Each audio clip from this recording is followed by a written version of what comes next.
Every once in a while, a project comes along where you need a unique vantage point to fully appreciate its potential. Such was the case when the Minnesota Climbers Association member Sean Foster and a couple of his buddies were staring down the barrel of a not-so-friendly hunter's gun while bouldering on some private land they had permission to use in the statutory boundaries of Banning State Park. Turns out that the brother of the guy who gave the climbers permission to use the land had given the hunter permission to use the same land.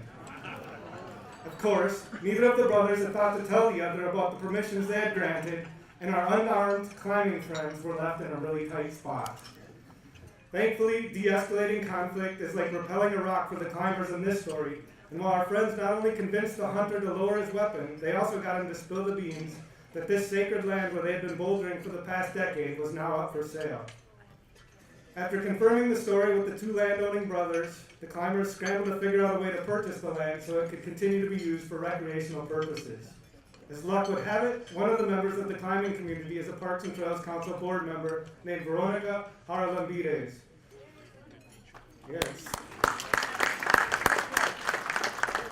Veronica told the climbers about how the Parks and Trails Council exists to buy land so it can be protected forever as part of a park. As soon as the climbers heard this, they mobilized their members by raising consciousness through a campaign they called Save Sandstone. They quickly raised $25,000 to make the project possible. Thanks to the dedication of the Minnesota Climbers Association, the Parks and Trails Council was able to purchase 108 acres along the boulder-lined Wild and Scenic Kettle River so it can be added to Banning State Park. These boulders, as you see on the screen, have been treasured by the climbing community for years as one of the only places where they could come to connect with nature in their own way, bouldering. But this land will also serve much more for birders, hikers, paddlers, and nature lovers of all stripes. Tonight, we would like to honor 5 members of the Minnesota Climbers Association to whom Minnesota owes a debt of gratitude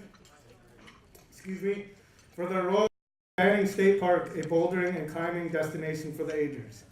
Please join me with a round of applause for Jeff Engel, James Loveridge, Sean Foster, Lynn Larson, and Veronica Harlambides, who are now making their way to the podium.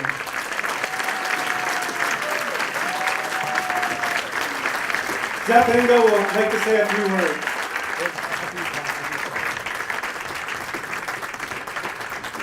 Thanks, Brett. The MCA is truly honored to receive this award. Not only the MCA, but all the climbers in the upper Midwest will reap the rewards of this private land now becoming public. And we are truly indebted to the Parks and Trails Council of Minnesota for helping us make it happen.